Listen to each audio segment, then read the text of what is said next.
All right. Hello, everybody. Welcome.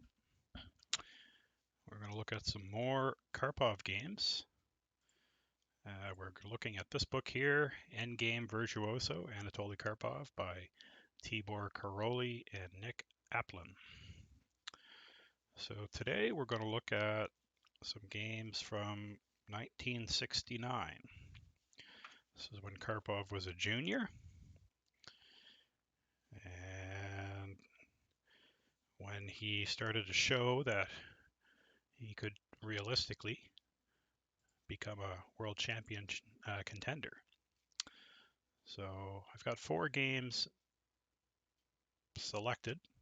We'll see if I'm able to get through them all, but the first game is Rafael Vaganian against Karpov at the Leningrad Qualifier 1969. Karpov is black, so let's see how it went. D4, knight f6, c4, e6, knight f3.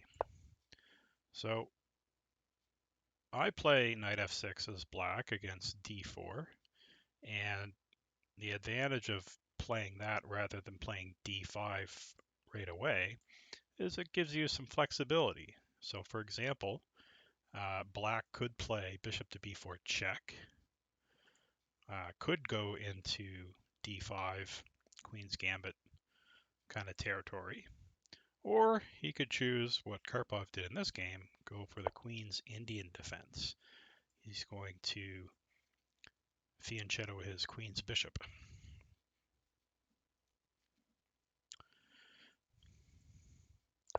It's a very solid opening.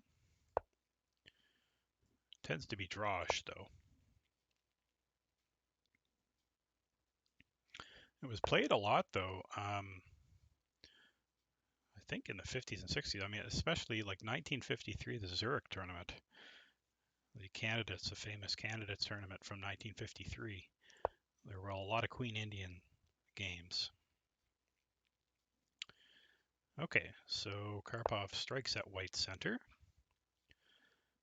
You have the center pawns that occupy these 2 squares, so it's common to either occupy the center with one of your pawns and also to attack the opponent's center with a flank pawn. So white develops another piece. Get all your pieces out. Knight c6. Developing a piece, putting more pressure on d4. Now white plays a3. Okay. Interesting idea. Don't know if that's totally necessary. I mean, probably to deter knight b4 because the bishop is well placed on d3. I don't know if that was totally necessary though, because you could always retreat the bishop to b1 and then kick the knight with a3 later on. So to me, I think a3 is a little unnecessary. All right, so Karpov took in the center.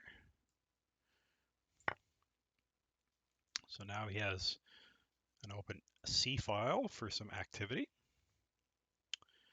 And he wants to establish some central control. So he plays d5 here. Interesting. So it looks like white is going to have a isolated queen's pawn. Yeah, that's exactly what happens. So white decided to take, and black takes back with the queen. And black has focus on this isolated queen's pawn, which cannot be defended by another pawn. So white's going to have to defend it with his pieces. It can be a weakness. It can also be a strength. White does have 2 open files for his rooks, and the isolated queen's pawn can be useful for providing a outpost for the knight on e5. So it's kind of a double-edged sword, the isolated queen's pawn. Good things and bad things. And the queen came out early. Generally, we learn as beginners not to bring your queen out too early, but we are on move 10 here, and if the queen is to be attacked, Karpov could always bring it to h5, the king side, and if you look at the queen over there in combination with the bishop and maybe the knight, there's some potential for some kingside play. So I think in this situation it's fine to bring the queen out. Okay, well, we're going to find out. Karpov decided not to go to h5, but rather to d6, which also makes sense. Want to keep putting some pressure on the d4 pawn. Also, it does take away the f4 square from the dark square bishop. So d6 makes sense too. I play the Scandinavian, and a lot of times you bring the queen to h5 once it's attacked. So I think h5 is a second choice there. All right, knight to b3. Wants to solidify this pawn. Also wants to finally get this guy out, probably either to e3 or g5. So now Karpov castles. White plays queen to e2. Okay, Karpov played h6. He was known for playing these kind of preventative moves. So he's preventing the bishop from going to g5 and also the knight ever going into g5. And he also gives his king an escape square. So multi-purpose there. Rook to d1. Rook f to d8. Rooks like open files, so both sides putting their rooks on open files.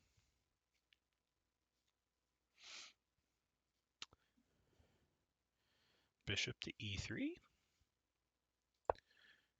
Rook to c8. Puts the rook on the open c file. And white puts his last rook on the open c file. So if we look at, we're at move 16 here. Both players playing very logically. They've got all their pieces out.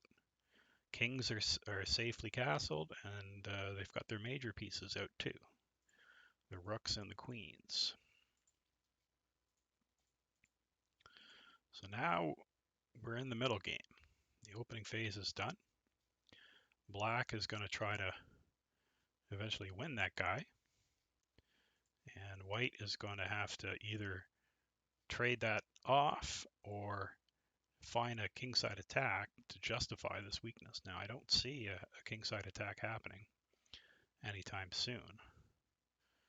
White's going to have to rearrange his pieces. Normally, when you have a kingside attack with the IQP, your bishop is on this diagonal. So if he creates a battery this way, that's going to take a few moves. All right, let's see the both sides how they plan and maneuver in this game. So knight d5, that's a great way to prevent white from getting rid of his pawn by advancing it. And white does not want to give up the two bishops, so he plays bishop to d2. a5 by Karpov. So he's gaining some space, taking away that square from white's pieces, and maybe down the road he's going to kick this knight. Now the downside between a5 is it leaves b5 permanently weak. So white will always have access to that square. So whenever you make pawn moves, it's always double-edged, right? You can gain something, but you also lose something. All right, rook c2. Okay, he's probably thinking of doubling up either on the c file or the d file. Queen to b8. Okay, tucking the queen away. Generally, you want to get your queen out of the line of fire of your opponent's rooks. So with the rook on d1, baron down. Makes sense to bring the queen back. Maybe with a queen a8 in the future and having a battery down this diagonal, that's possible. It's also possible to do bishop to d6, same idea, just a different diagonal.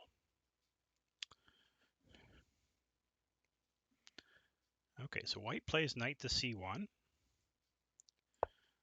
Looks like a funny move, but the knight is purely defensive there. He's just guarding the d4 pawn. So knight c1 actually makes a lot of sense. Most likely is thinking about knight d3 and either hopping into e5 or hopping into f4.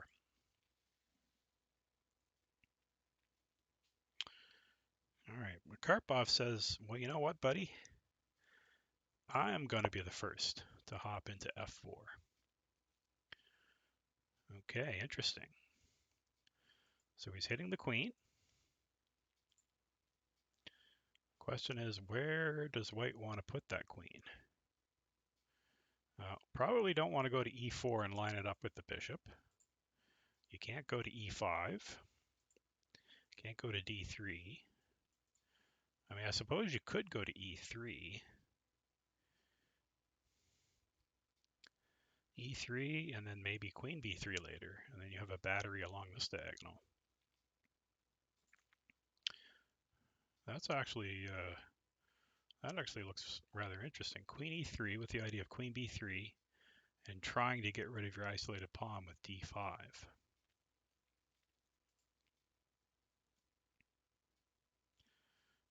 The other alternatives, queen e1 or queen f1. Well, queen f1 just looks a little silly because your queen is not so active there. Queen e1 is, I mean, I don't know, it's not as poorly placed as f1, but yeah, I think the two choices would be queen e3 or bishop takes. And in this game, white decided to get rid of that knight. So queen takes f4, which is interesting because earlier when black played knight d5 with the bishop on e3, white brought the bishop back, didn't want to trade his two bishops. And so now black does possess the two bishops. So it's interesting how players can change their mind in the course of a game. So now, can he get rid of the isolated pawn with d5? I wonder. Well, let's see what he played. He played rook c to d2. Okay, so he's doubling up on the d file, probably preparing for a d5 push. Karpov plays bishop to f6. Knight to d3. Wants to kick the queen out, so white is using all of his pieces. Queen to c7. And knight d to e5. So if we compare the position from a few moves ago, the knight on e5 used to be on b3, and he wasn't really doing much. All of his squares were either occupied or taken away from him. So this regrouping now has the knight in a really nice central location. But the question is he giving away any material?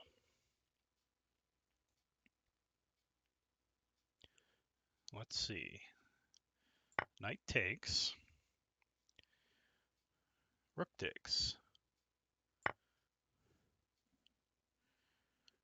Rook takes.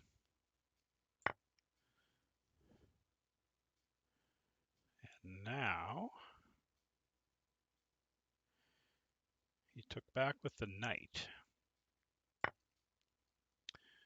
Okay, let's look at what happens if he were to take back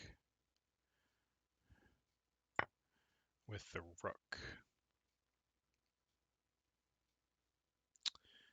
probably bishop takes. And if you take here, we gobble up the rook. And ordinarily, when you take back, you would say, hey, I've got two pieces for the rook. But unfortunately, this bishop is only defended once. It's attacked twice. So black would come out ahead up the exchange. So therefore, instead of taking back with the rook, took back with the knight.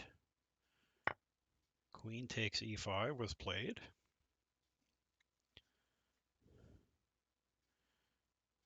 And knight b5. Wanting to sink the knight into d6. Well, black gobbles another pawn. Knight to d6. He exchanges queens.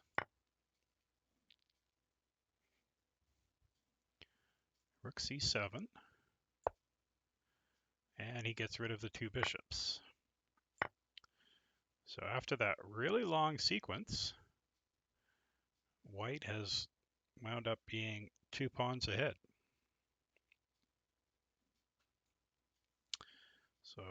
Black. Black is 2 pawns ahead.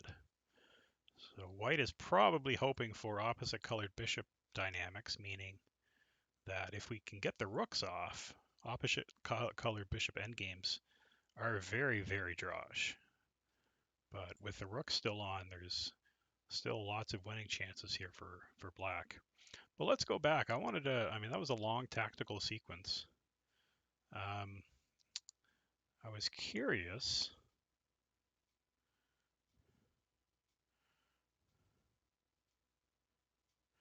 So at this point here, white played rook c to d2. Okay, well that makes sense.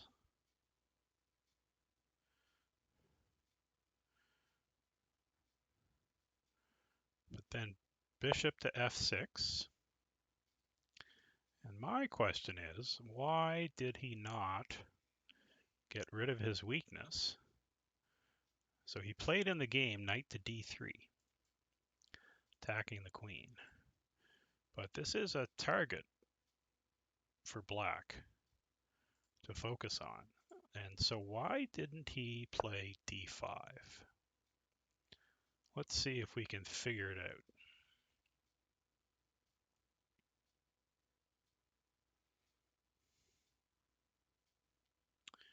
Well, if you take,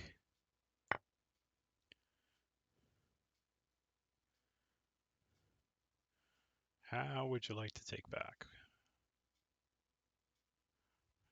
Oh, oh no, that's right. So bishop here.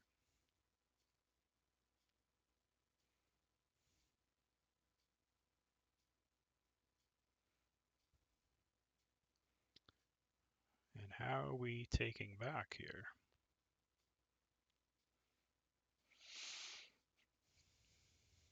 Were there some tactics with rook takes? Let's have a look. Rook takes, rook takes. And I'm eyeing a couple things. So the bishop is eyeing this rook, but I'm also cognizant of the fact that this knight is only protected once. So can we somehow take advantage of that?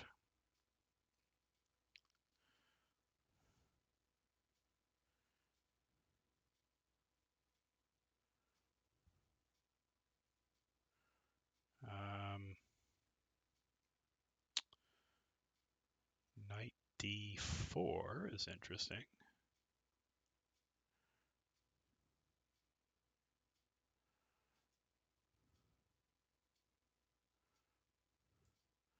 Knight d4. So we attack the queen with the knight, and we're attacking the bishop. The rook with the bishop, and we're also attacking this knight. So if we take here, well, we have a couple of options. We could simply take the rook, and the pawns would be the same, but we would have the two bishops. But I'm wondering if there's more here. Rook takes c1 looks pretty good. Because if you take, I take back with check, and then I'm grabbing the rook next move. And if you don't, maybe knight b3 saves the day. Knight b3. The idea that it hits the rook. So if rook takes, we play rook back, and white is up the exchange. And if bishop takes, we can't take back the bishop. However, we can take the rook with the assistance of our knight. So to me, that looks like things are going well for white. I'm not seeing any other idea. If we take here and he takes with the knight, I'm still not seeing anything. So let's take a look back here. Knight here. So that's if we take the knight here. The other option is to simply take here.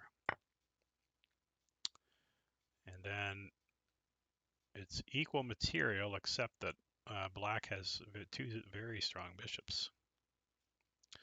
So maybe that's the reason that white didn't get rid of his d-pawn. But let's check with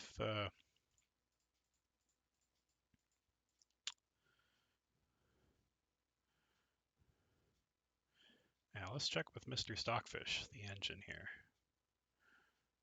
So I'm going to turn on Stockfish. And already it says minus 2.9.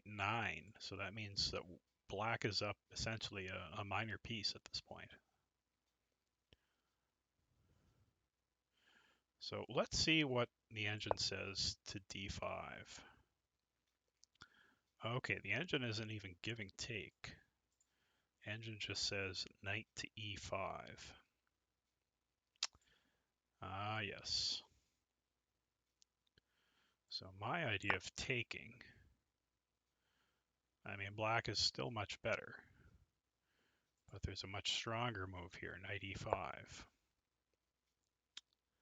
So if you take, well, your king side's going to be smashed, and your king is not going to survive that.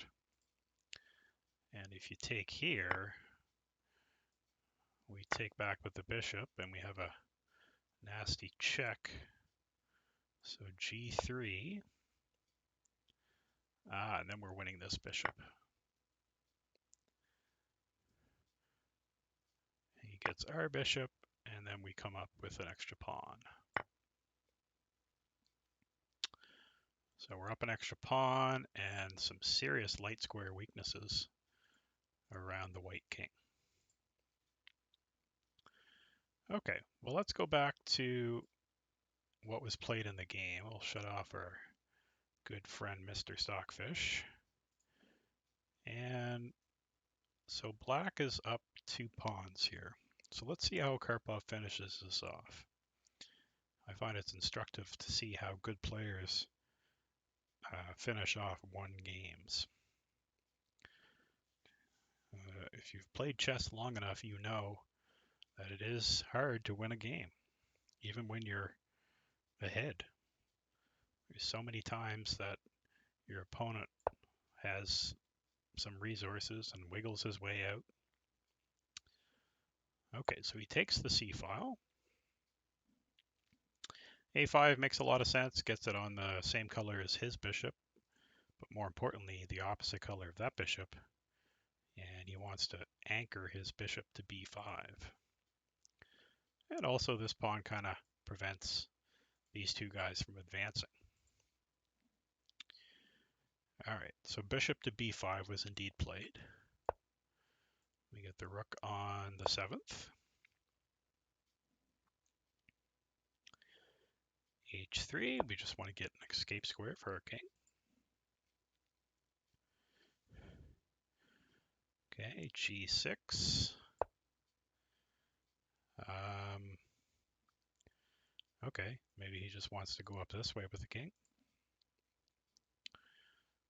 Rook to D6, so he's attacking the pawn on B6.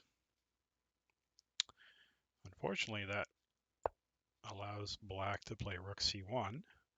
You can't play, or you don't want to play king at H2 because bishop to E5 would fork king and rook. So therefore, bishop F1 had to be played. And now black is going after the A pawn. So white is going to grab the B pawn.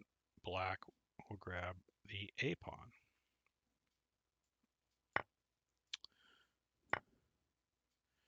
Okay. G3. Bishop to D4. Throw in a check. King to G2. Then he plays bishop to E2. Okay, that's clever. So his idea is that on rook A2, he wants to block the rook from attacking F2 because in combination with the bishop, then that pawn would be vulnerable. So with the bishop here blocking the rook, he'll then play king F1 to defend the bishop. I suspect that's his idea. Yes, indeed it is. So rook A2, king F1. Unfortunately, black has this outside pass pawn. If he didn't have this pawn, it'd be 4 against 3 on the king side. Really good drawing chances there. Rook and 4 pawns against rook and 3 pawns is a draw. So I can't imagine the bishops would add that much more winning chances. But the fact that black has this outside pass through, that'll be the death of white. He won't be able to stop this without giving up some material. So E5, cementing the bishop. Rook to B7. A3. And so Karpov saw this, allowed this. So white is going to come ahead 1 pawn here. But Karpov was confident that this was a winning endgame. I'd be a little nervous going into this personally. I've screwed up a lot of bishop of opposite color endgames. Well, let's see how the master did it. So G5.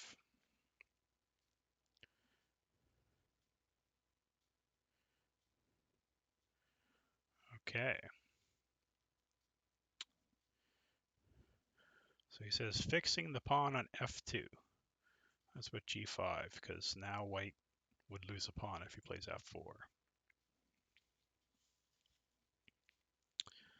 So let's see. F3, H5,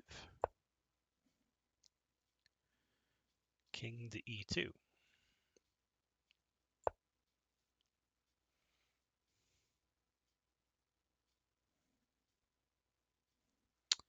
Ah, Karpov has a really nice move here.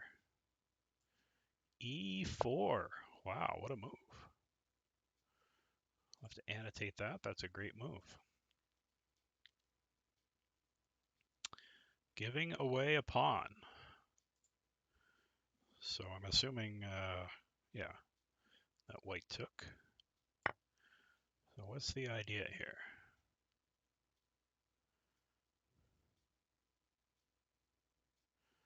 Is the idea to simply get I thought if we could somehow force g4, we'd have h4, and then there'd be some squares that we could use to enter the white position. But if we go bishop e5, I think there's just simply king f3.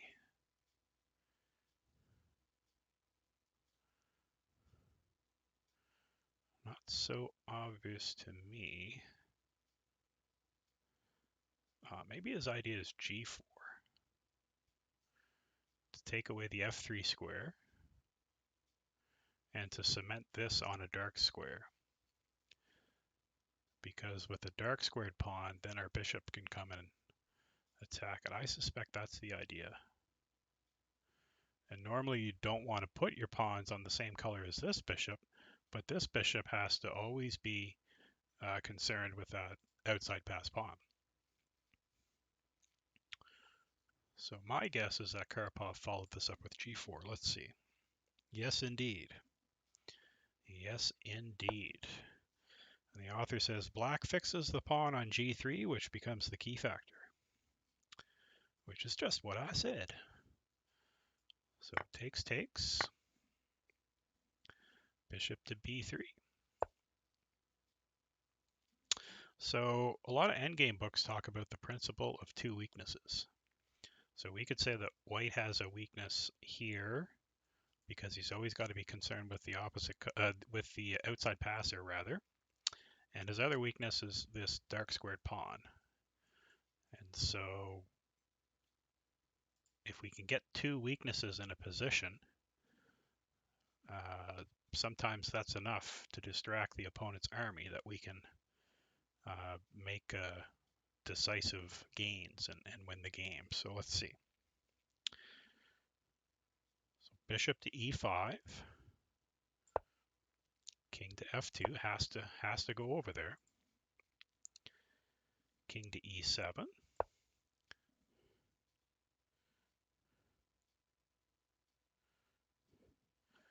And white says, I'm going to lose the game anyway. So he plays king to e3. Bishop takes. King to d4. And then we've got a very cute finish. Bishop check. And that was the end of the game. So if he takes, well, the king's not going to catch that pawn. Neither is the bishop. So that will be a queen. If white just sat around, and let's say just played the bishop back, eventually, now we'd like to take that, but we're going to give up a queen. And now that the king is supporting the pawn, white would have to give up his bishop, and black is up a piece. So black will just come over here, win this pawn, and then eventually win that pawn, because he's got two pieces to attack it. So very instructive. Okay, so we're going to look at the next game. It's Steinberg-Karpov. But I'm going to be right back. I'll be back in about 5 minutes or so. I got to take care of, well, I got to take some medication. That's what I got to do. So I will be back in just a moment. Can I add some text here?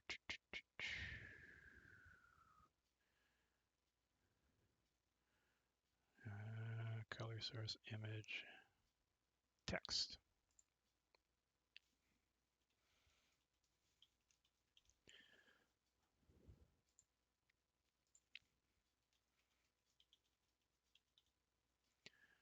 And I don't want it to be that big. How do I make that smaller?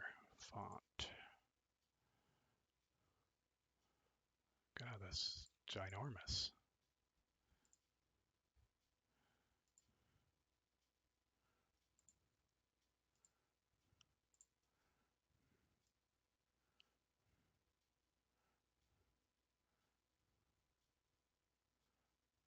Okay, so I'll be back in about 5 minutes.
Okay,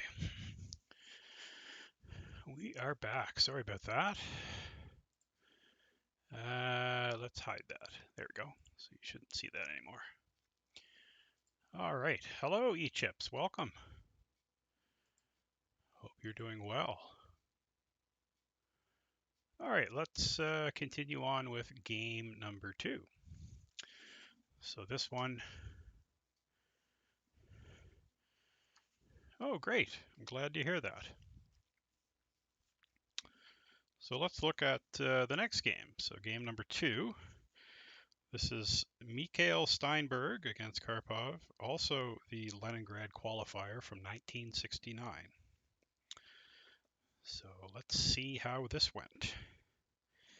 So Steinberg is white, Karpov is black, and we have the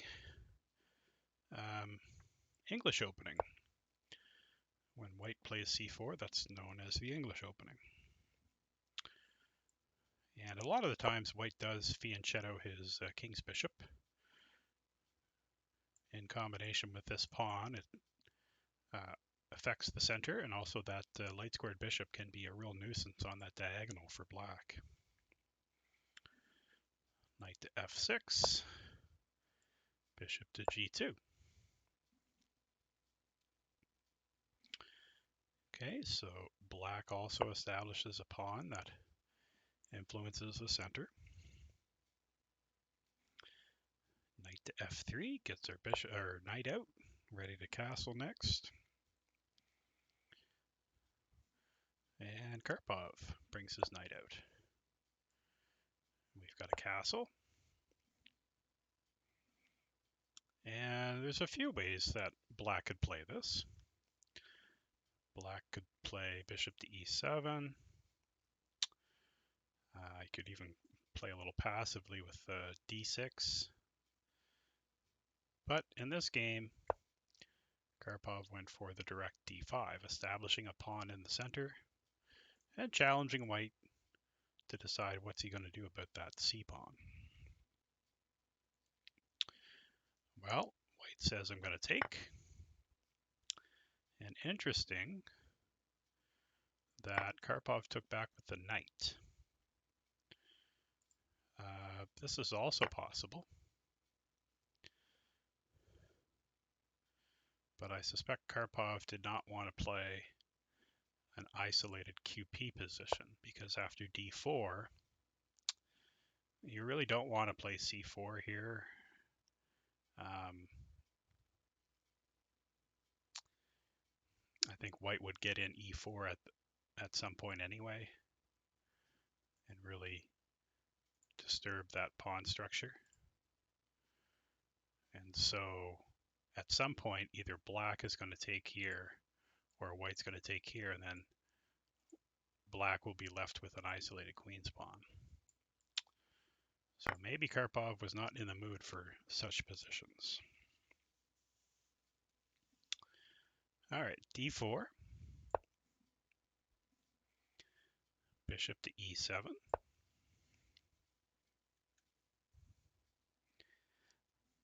Okay, d takes c5. Bishop takes c5.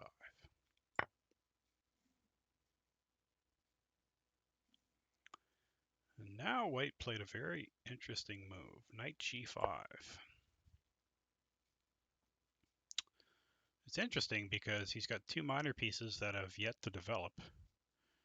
The queen's rook is also not developed, as is, well, I mean, you could say the king's rook's kind of developed since it castled, but you really want the rook on e1 or d1.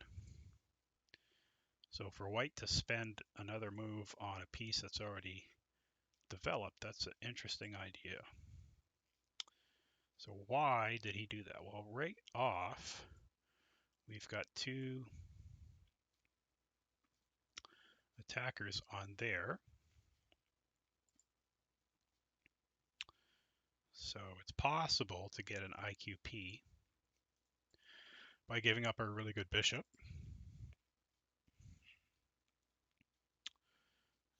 It's also possible that he wants to play e4.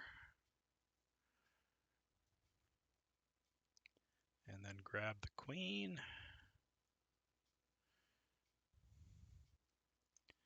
Yeah, I don't think that's all that great. Maybe the idea is just to come back with knight e4. And then the knight is hitting that bishop.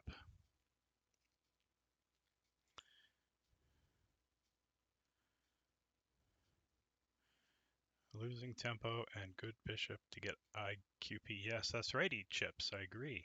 This is a very interesting move. Not a move that I would think of playing. Okay, so Karpov says, hey, I want you to decide what you're going to do with that knight. He brings his bishop back, and we find out White's idea. He centralizes the knight on e4. Okay, maybe this is starting to make sense to me now. With the knight on e4, he can now play knight to c3. And if black were to take, he doesn't have to take back with the pawn, because then he would have split pawns, isolated pawns, which are weak in an endgame. The idea being that I'll take back with the knight, and I'll have a knight on c3. So that to me sounds like the real reason behind centralizing the knight here. Okay, castles. And that's exactly what happened, folks. Knight b to c3, and Karpov took, and White took.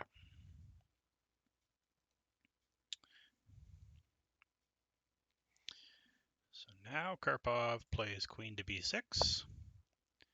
Doesn't want to trade queens. He's all set to bring a rook to the open d file. And he also protects his knight another time, giving him the option, if White were to ever take that knight, to take back with either the queen or the pawn. Rook b1 by White. Well, that's simply to be able to develop this bishop, say bishop e3, bishop f4, and not have to worry about losing the b2 pawn. Rook d8, we attack the queen, so the queen comes out.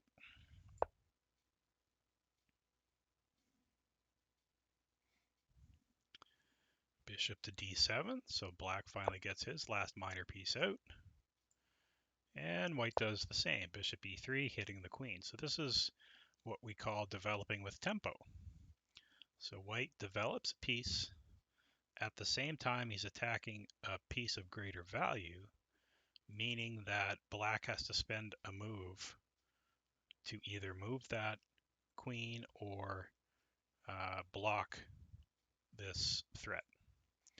Because, you know, if the queen were not threatened, black could play just about anything he wanted. He could bring his rook, he could play h6, bishop f6, whatever.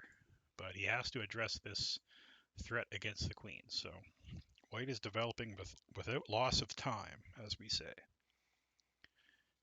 Okay, so queen b4,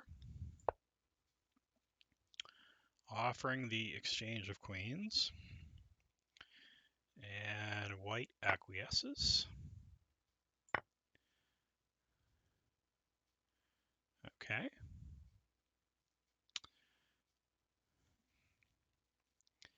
And we've got our favorite move again, knight e4. Maybe concerned about that pawn structure, but I don't know if that was such a concern. I think if it were me, I would elect rook to c1, or even the other rook, but because the rooks need to get involved. I wouldn't be so concerned about this pawn structure because I would have the two bishops as compensation. So the two bishops on an open board would be enough to compensate for the damaged pawn structure. But White decided to bring the knight back into the center. So Karpov plays bishop to e8. That's not uncommon in these types of setups, this bishop is entombed by his own pawns. And if the knight weren't on c6, he'd love to go to c6 himself, but it's going to take a few moves to move that knight to a safe square and then be able to play bishop c6. So this is a really defensive bishop for the time being. But it clears the way, allows the rook access to the open file. Okay, a3, we kick the black bishop. And the bishop goes yet again to e7. I feel like this bishop has made like 20 moves already. It's been a busy bishop. Okay, rook f to d1. Would you say that this position is slightly better for white?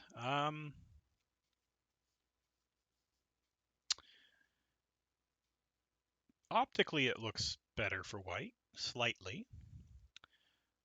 Purely because white's pieces are better than black's, especially this bishop on e8.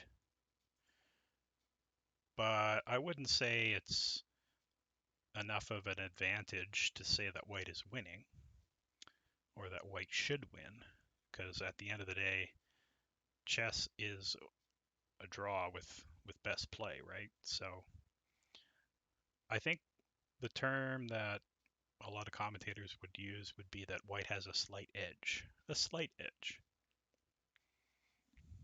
I think I would prefer white in this position just because it's easier to move the pieces.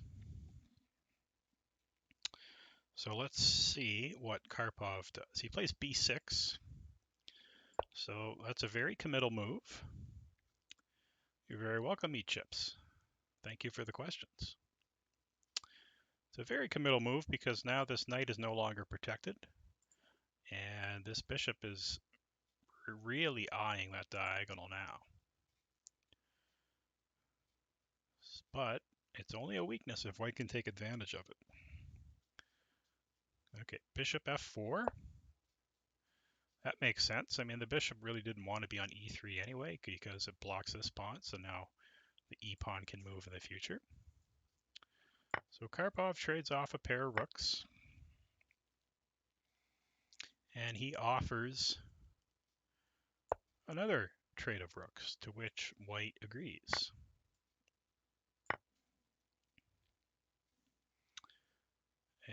And now we're going to play bishop to c7. So if we look at this position and say, well, do we still think it's slightly better for white? Now I would say with the rooks off the board, the bishop being in such a passive position is less important. Now we're into a pure endgame, and the bishop can easily get back to an active square. I mean, he can go to b5, a4, even c6.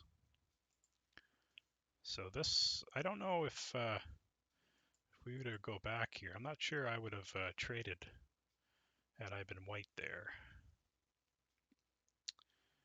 I mean, it depends how white was feeling. If white felt that he could press and wanted to press. But, I mean, if he's not going to trade, rook c1, knight d4, attacking the e2 pawn. And then what, king f1. Then we've got bishop to b5, knight c3.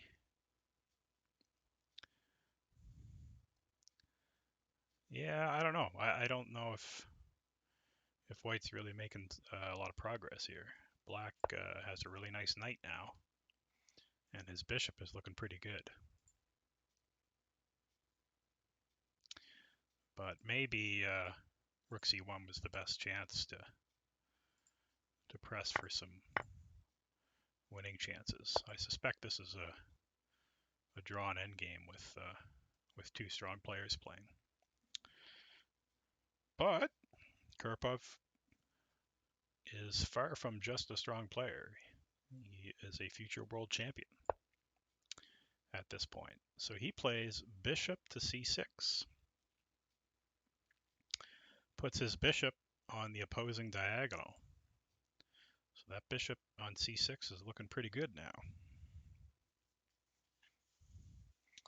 Okay. b4. And Karpov plays b5. Bishop to b8. Okay, there's an interesting note here. The author, so this was the Leningrad qualifier. He says that Karpov was leading the event, and so he was content with a draw. However, Steinberg had to play for a win, pardon me. And so that's why he didn't force the draw with some trades. So I suspect take, knight f6, yeah, opposite colored bishops. Yeah. And opposite colored bishop endgames, 99.9% of the time, are drawn. So white had to win in this game just based on where he was in the tournament. So that's why he chose bishop to b8, attacking the pawn on a7. Karpov plays f5. And now the author gives this as a slightly dubious move.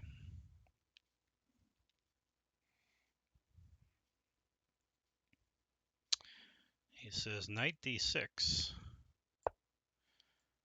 However, after this,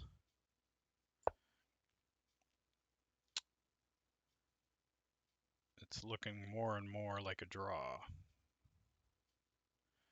I suppose. I mean, yeah. I mean, each side has a knight and a dark squared bishop. The pawn structures are symmetrical. Should be a draw with good play. But white perhaps saw that and wanted to go a different route.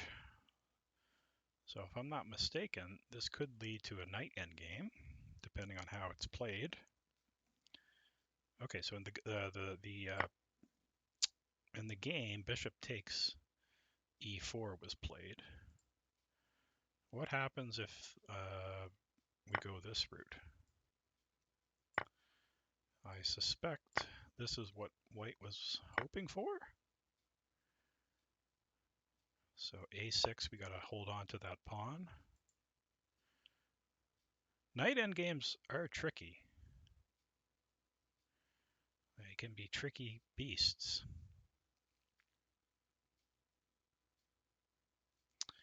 But I'm not seeing immediately how white is... knight e8 perhaps. Knight e8 is kind of annoying. The idea to play knight c7 attacking these two pawns.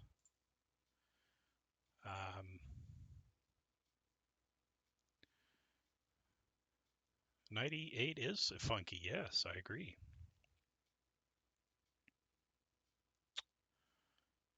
So knight c6, knight here, we attack these two pawns. I mean, I was thinking that a5 is possible.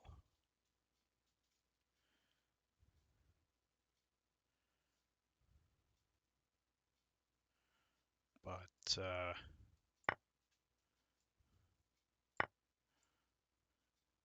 yeah, white has an outside passer here.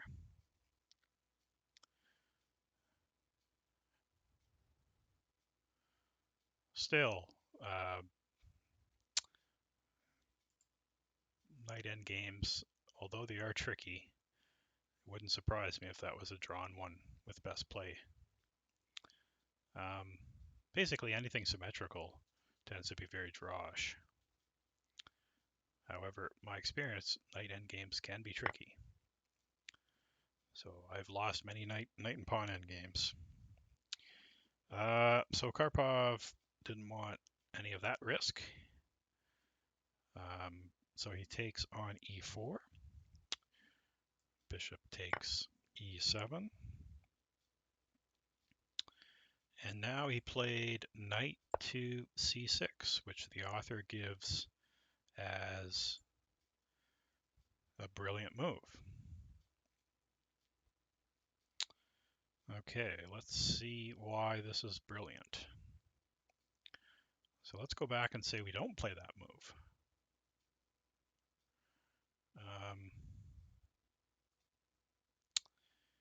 If we were to play bishop takes, well, white wanting to win is not going to take the knight because then we have opposite colored bishops. So we would have this situation.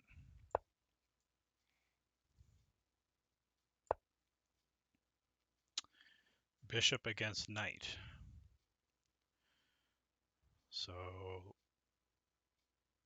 those are fun endgames to play, especially with pawns on both sides of the board. Tends to favor the side with the bishop because the bishop can cover both sides. But in practice, you know, there are a lot of knight versus bishop endgames that are drawn as well. So what is it that makes this position unique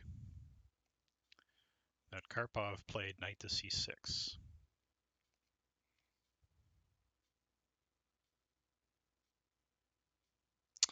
eChips asks, in this case where most pawns are on white squares, could the knight be advantageous?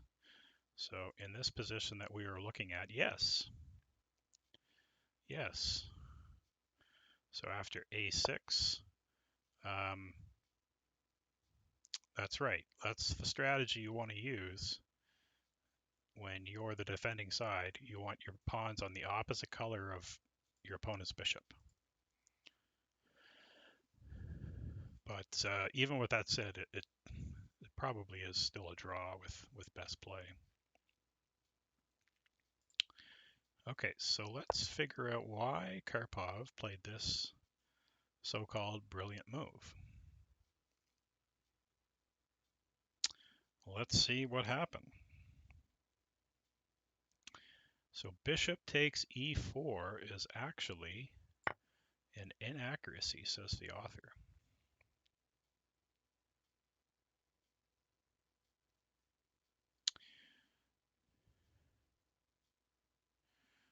Okay, so what white should have done is play bishop to c5, and then the author gives a6, followed by f4, and the knight is kept away from c4. So from c4 it would target the a3 pawn.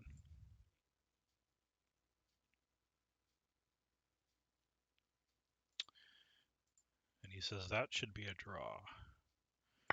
But white played the natural looking bishop takes bishop, of course.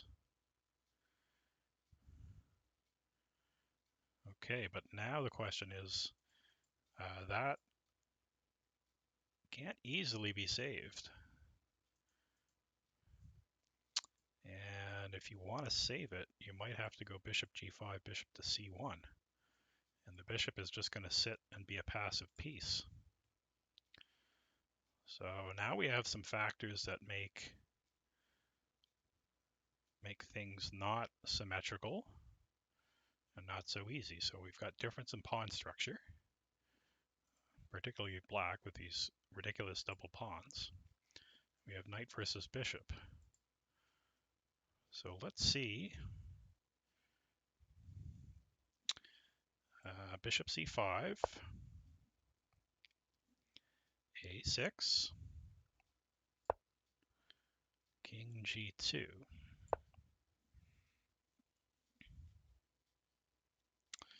Yeah, that seems to be a strange move to me. The author says king f1 makes more sense.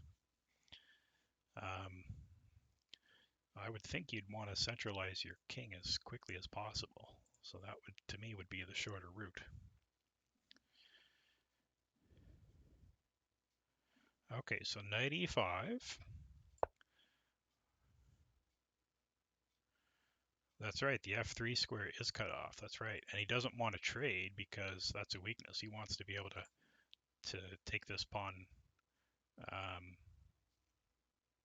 and win it outright. So knight e5, bishop to e3, king to f7, bishop to c1. So white has now seen black's idea. And here we go. So the knight is basically going to fix this bishop onto this pawn until the king can come over, I guess. But still, how does black win this? There's still some work to be done here. This is why I find Karpov games interesting, because they're not, you know, one side is completely massacring the other side with this attack, and you can see from the strength of the attack that it's going to crash through and that side's going to win. With Karpov, a lot of his games are positional, and it's not so obvious how he wins. That's what makes him Karpov, and why I'm not his strength. So king f6, king to e1, okay. Okay. Maybe the idea is that it's hard to prevent the king from infiltrating. Because the knight, I mean, look at these these squares that the knight is taking away from white's army. So how are you going to prevent black's king from just going over here and winning this pawn? If that happens, this pawn will likely fall easily too. And then black is going to have these two guys running down the board. So to me, that is a serious threat. So the only idea that white could try would be e3 to take away this square from the king, but then that leaves f3 as a big hole, and after e3 maybe black could come in either of these two ways and pick off those two pawns.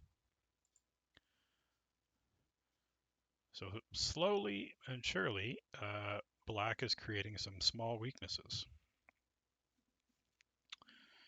Okay, so king f5, all right. So he doesn't go to e5 yet.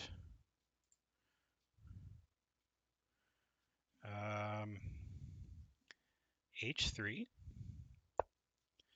H5, doesn't want to be kicked out. King to D1, G5, so just improving our position on the king side.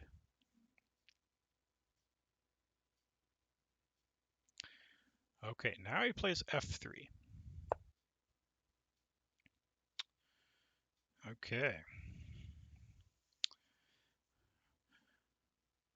Now this is where Karpov plays a really nasty move. He plays E3.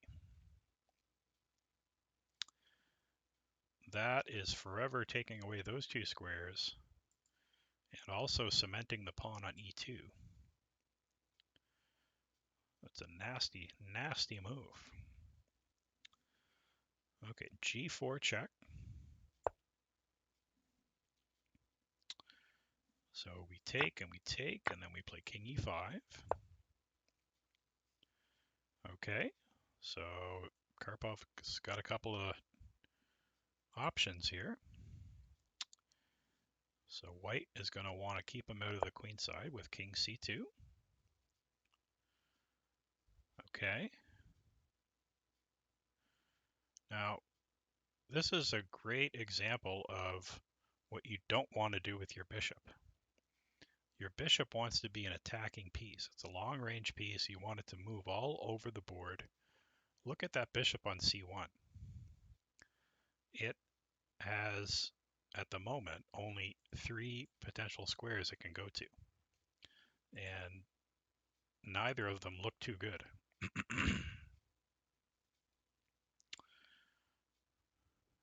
The knight is just overpowering the bishop. Okay. King to d4.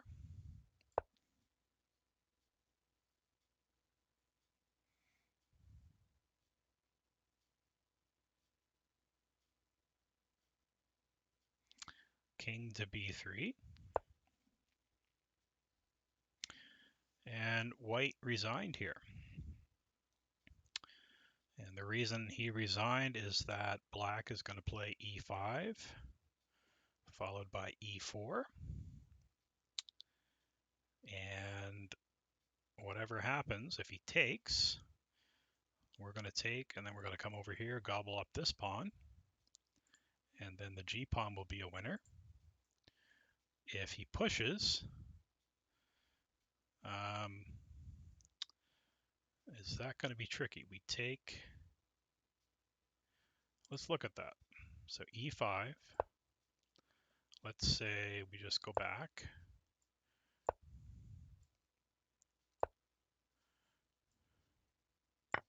Oh, of course this is winning, because the knight could always come back if need be. Yeah. I mean, even if he takes here, probably doesn't matter if white gets a queen. I suspect, yeah, that's mate. There you go. So after king b3,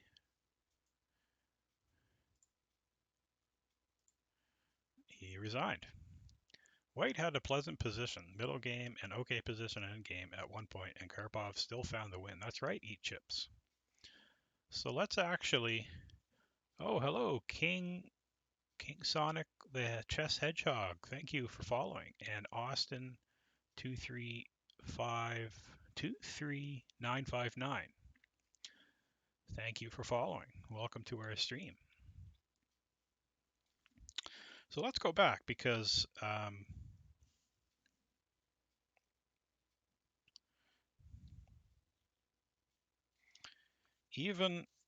okay, so King G2 I think was a critical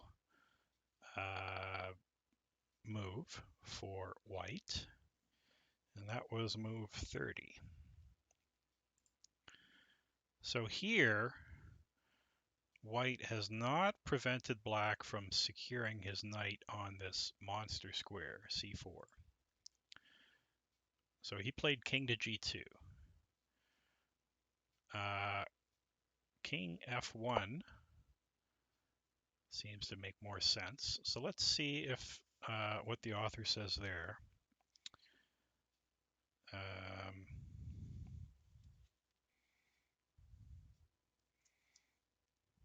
Oh, that's all he says. He just says king f1 at once would be better. Okay, that's some deep analysis. But he also gives this option, bishop to d6. So you're taking away the e5 square, so knight to d4. And actually, okay, he's going to give up the e2 pawn. If he doesn't play this move, then knight c2 is going to win that pawn. He needs his bishop on this diagonal to be able to play bishop to b2 to protect that pawn. So check. Knight c1, bishop to b2, knight d3, bishop to d4. And the author says after king e2, white is still in the game.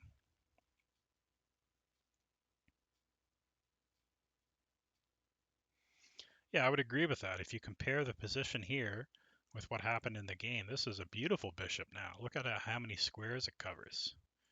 Nice and centralized. And the knight is not preventing white's army from moving like it did in the game. And in fact, how is black going to simply respond to the king marching up taking that pawn. So despite the fact that white is down a pawn, in essence, he really isn't, because black has double isolated pawns. So yeah, that's what he should have done, rather than go completely passive like he did in the game. Okay, so let's look at game number 3. Before we do, I'm just going to take a quick swig of water. So just give me a second here.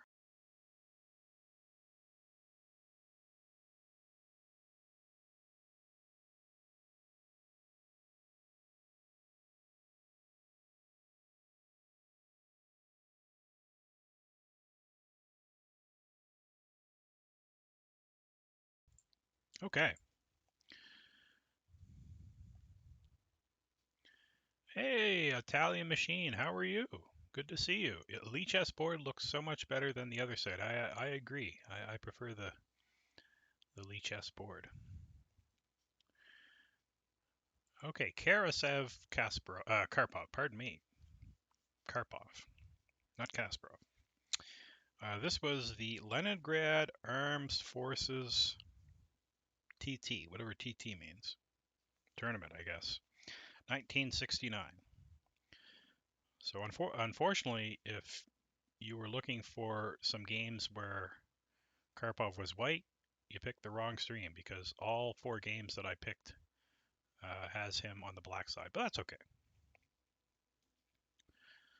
Okay, so let's see how this one went. So knight f6. Okay, e6. Knight c3. And like I said last time, the idea of playing knight f6 in response to d4 gives black that flexibility. So now he's got some options here. He can play a queen's gambit decline, which is what I like to do with d5. Or he could play like he did in the game, bishop to b4, which is called the Nimzo-Indian. And he could even try for b6 and bishop to b7, kind of a Queen's Indian structure. But he goes with the Nimzo-Indian, which is popular at the high level. High level players tend to play the Nimzo rather than the Queen's Gambit. I think it's because there's more dynamic opportunities. You get positions where, you know, maybe one side has the 2 bishops, or you have bishop and knight versus 2 knights. Queen's Gambit declined tends to be very symmetrical. Therefore, lots of kind of drawish positions.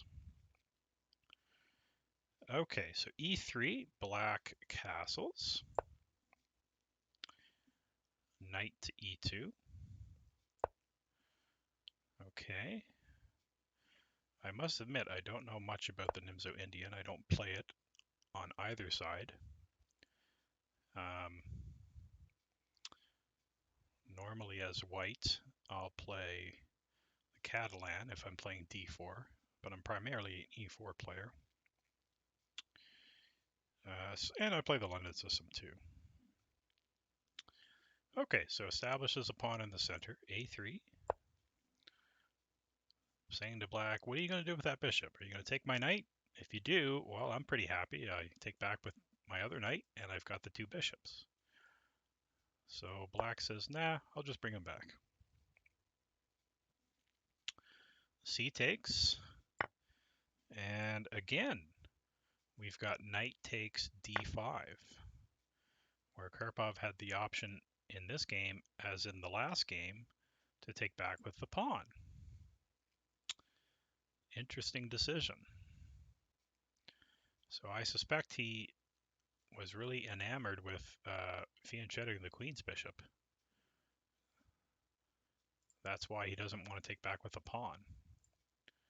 I mean, if it was me, I'd be taking that back with the pawn, because now I would say, hey, my bishop is no longer blocked in. I could go to f5 or g4, even e6. But I suspect it's just a matter of preference. Okay, queen c2. And Karpov did indeed play b6. And now this is interesting. White plays knight takes d5. And he says, are you going to take back with your queen? And Karpov says, no, I'll take back with the pawn now.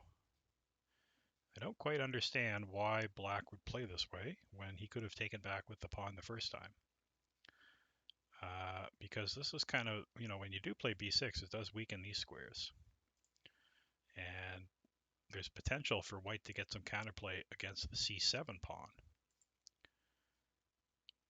However, if in this position he were to take back, white has a couple of options. He could play knight to c3, attacking the queen. And, he could even play e4 here right away. I suspect Karpov was not too enthused with either of those choices. e4, and where are you going to put that queen? Well, okay, I'm silly. No, you don't want to take back because you drop your pawn right away. Yeah, the c7 pawn hangs. It's just a free pawn without much compensation. I mean, you could kick the... I mean, maybe you can play... well, this bishop is currently attacked. So maybe you can get in bishop to d6, but, I don't think you have enough compensation here.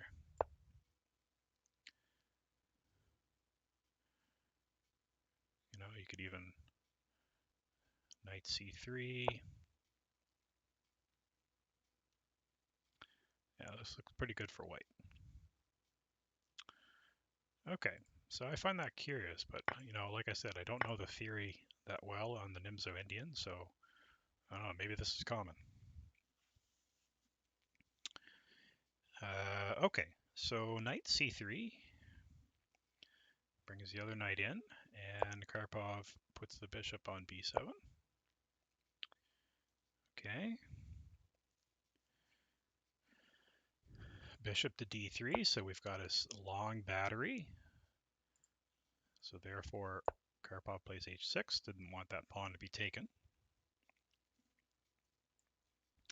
Castles, knight d7.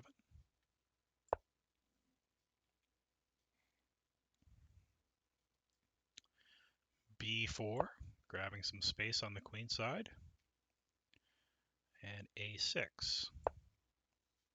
So if he doesn't play a6, let's say he plays knight to f6.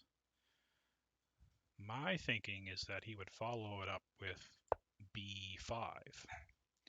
Because now, if you were to push this pawn, he can take. And then you'd be left with an isolated d-pawn. Although, the isolated d-pawn is not on an open file, because white also has a d-pawn, so it wouldn't be as weak as your typical IQP. But this pawn is also restricting those two squares. So I suspect that's the idea behind a6, is that we don't want to allow b5. And, maybe you're concerned about knight b5 hops too, because the knight in combination with the queen are looking at the c7 square. Okay, so queen to b3 for white. Okay, adding some pressure to d5. Knight to f6. And white plays f3. So in the queen's gambit, this is one of white's plans to play f3 and then e4, break in the center. So it's not surprising that in the Nimzo-Indian, which is also a d4 opening, that is one of white's plans. Now this is a very interesting move. Rook to b8. That is a move with some deep thought behind it. Because I would imagine most people would play rook c8 if they were going to move that rook, with the idea of playing c5. Karpov, on the other hand, lines it up with the queen. And so therefore, if he does go with c5, then the rook could be a nuisance to the white queen.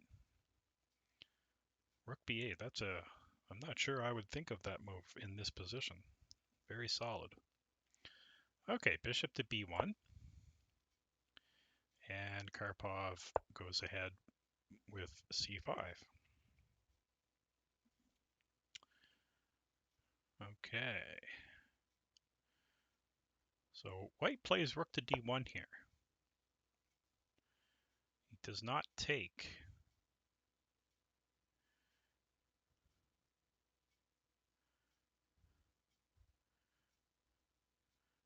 Yeah, if his rook was already on d1, then he could consider taking, because then he'd have enough. No, he wouldn't have enough. He would have three guys. Okay, no. Still wouldn't have enough to take on d5.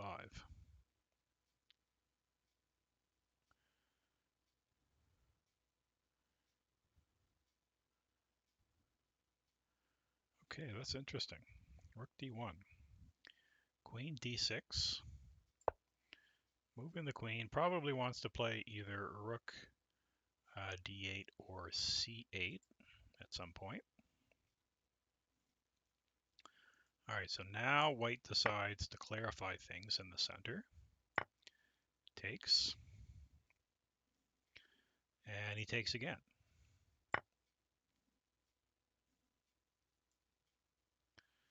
All right. And now white plays knight e2. So this is a good move. Whenever your opponent has an IQP, one way to get rid of that weakness is to trade it off and push it ahead one square. So it's a good idea for white to blockade it with the knight. And the knight's a good blockader because from d4, he's still covering some good squares. So if I were to choose a side that I would want to play here,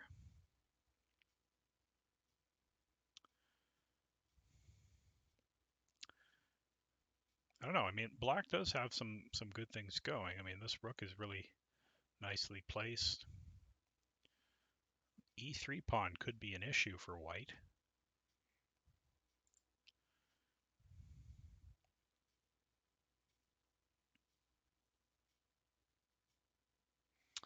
And it seems black does have a lead in development because this bishop and this rook are not contributing.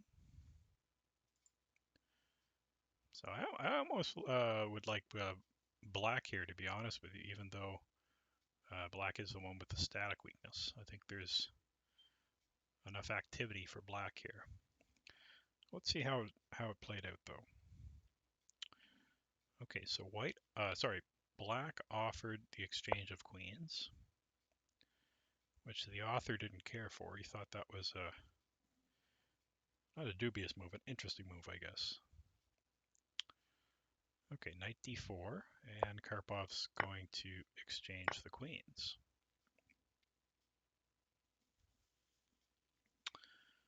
Not sure why, but maybe Karpov just is more comfortable in endgames. All right, bishop to c6. He's unleashing this rook. Knight to d4. Ah, now this is the idea. The bishop is going to a4. And it's going to be covering some important squares in the white camp. And it's also preventing that pawn from moving ahead any further.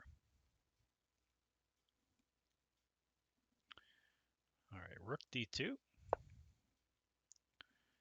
And And now Karpov plays knight d7.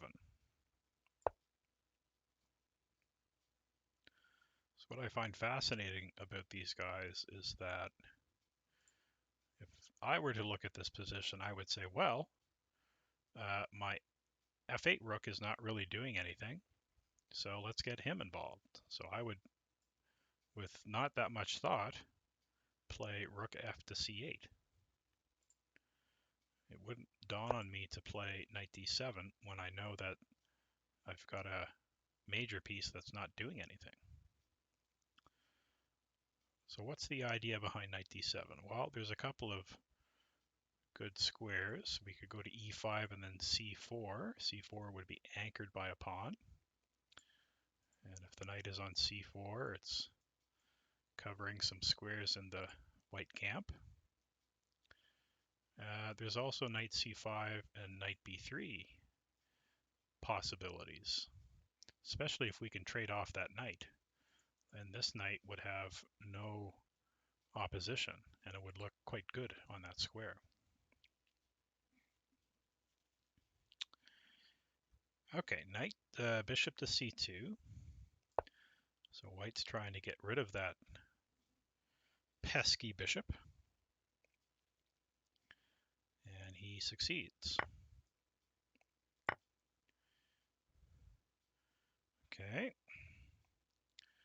bishop to f6, bishop to b2.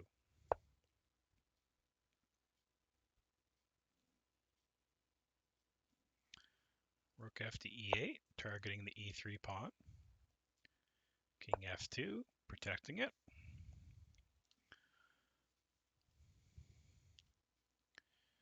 And now knight e5.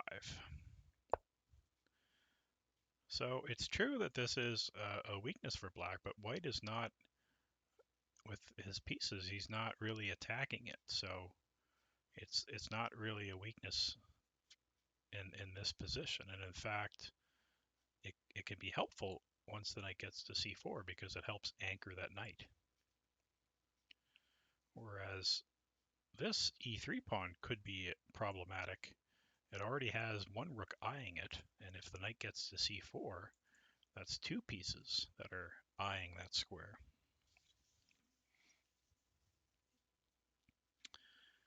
Okay, rook to d1. Okay, and now Karpov plays rook e to c8.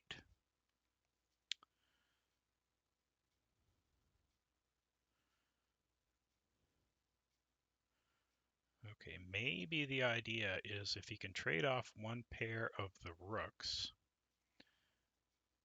then, like in this position, the white rook is kind of tied down to the bishop. So if we could trade these two guys off,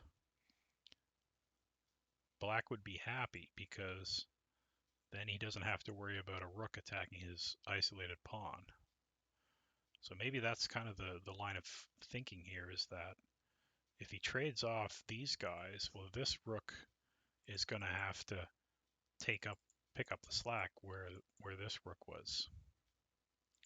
So he might have to go rook d2 just to cover the bishop and to prevent the rook from infiltrating.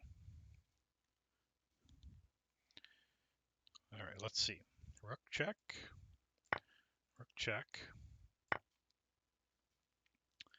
king to e2. All right.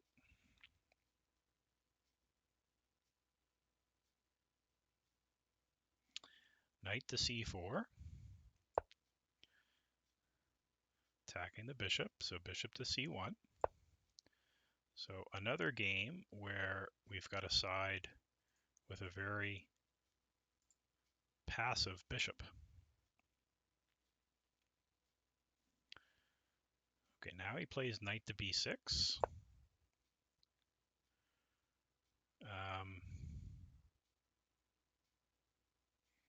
Why? Why did he play knight to b6? I mean, maybe he wants to go to a4 and cover these two squares. And it does unleash the rook. Okay, interesting. Bishop to b2.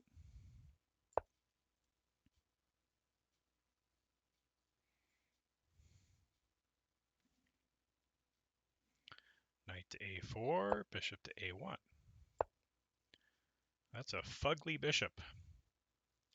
He couldn't go back to c1 because knight c3 would pick off king and rook.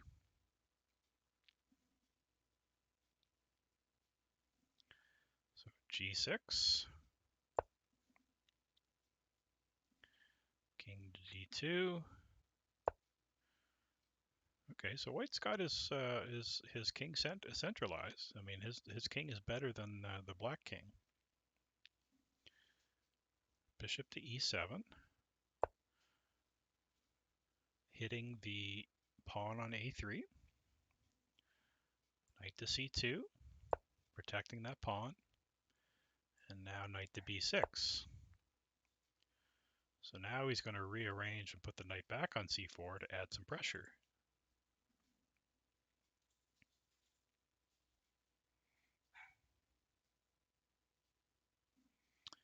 Okay, bishop to d4. That seems a natural move. Apparently, it's a mistake. Let's find out why. Knight c4 check. King to d3. And rook to b8. So the authors argue that White should have put his rook on b1 so that Black couldn't do that himself. So bishop d4 in itself makes the bishop better, but it also gives Black sole use of the open file. a4.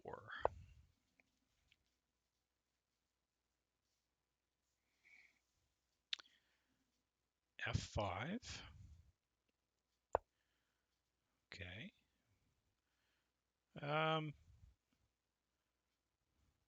I mean, maybe he's trying to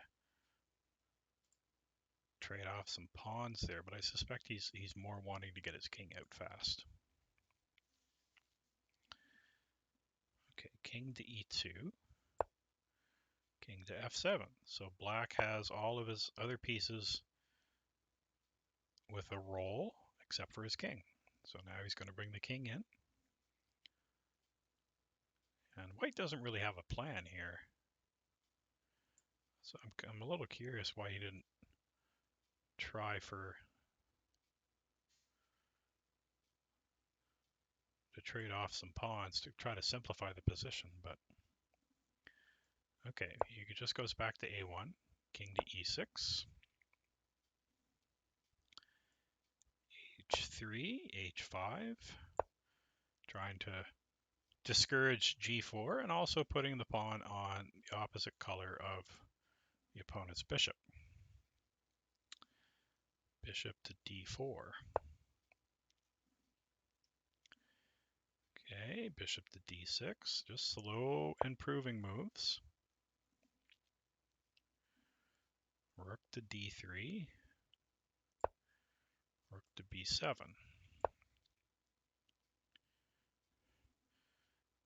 Okay, White is just waiting. So sooner or later, Black is going to have to do something concrete. And he plays bishop to e5. So he wants to trade that bishop. If he can trade that bishop, then he can get into the b2 square.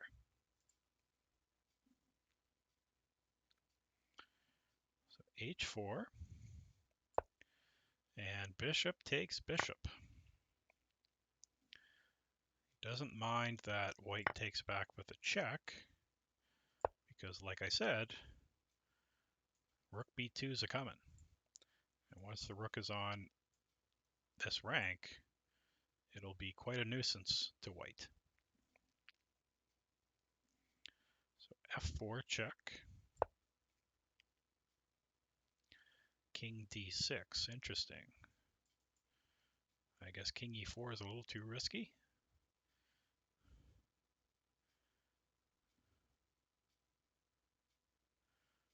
King. Okay, so he played in the game King D6. I see an issue with King E4. Then there's where's the best place to put our Knight B3 I think is a killer. So we're threatening a fork, and it looks like, hey, that's a free knight.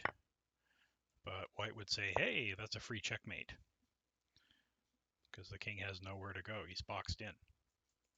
All of these squares are taken away from him.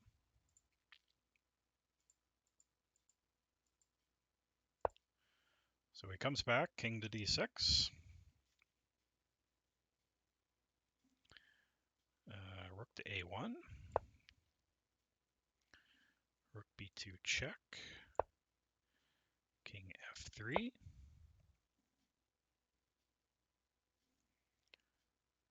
Rook to D2. Okay, maybe he just wants to go rook D3 and put some pressure on there. A5.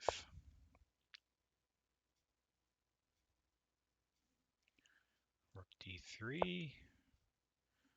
Knight C2. Okay, and now he's going to bring in the king.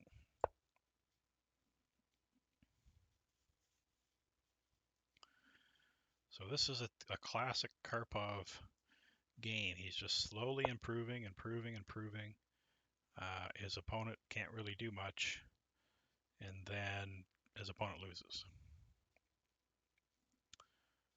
So rook C3 is hitting the knight. Rook A2. D4, what a move. So rook A1 was played.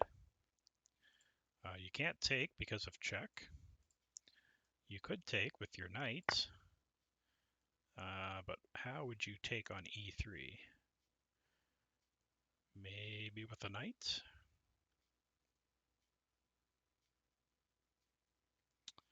Yeah, probably with a knight. Now this guy's loose. How are you going to defend him? Maybe knight E2?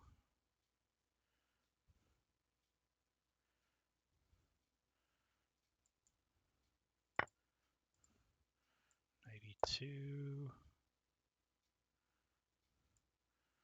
Rook B3.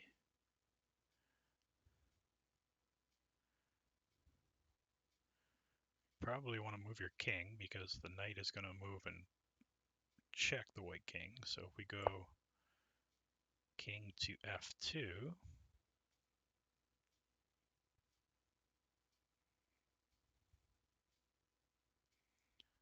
you could play a check.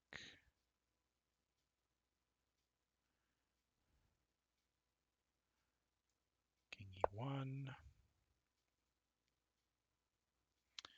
Well, you could target the G pawn there.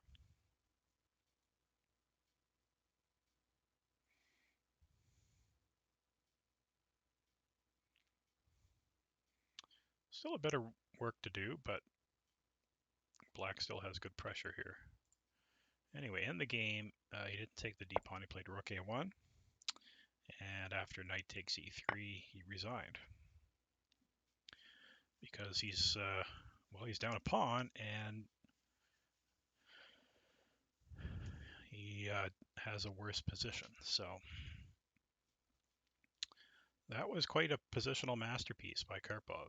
Very nice game by him. Okay, well, folks, I think I'm going to leave it at that. I had 4 games planned, but supper is going to be ready here soon, so I might stream later tonight, maybe play some Blitz. We'll see. We'll see how I feel. But thank you for tuning in, and if you want to know when I'm coming back online, you can join my Discord, my Twitter, and also subscribe or follow the channel. That'll keep you notified. as to when I come online. Okay, well, thank you guys, and we'll see you next time.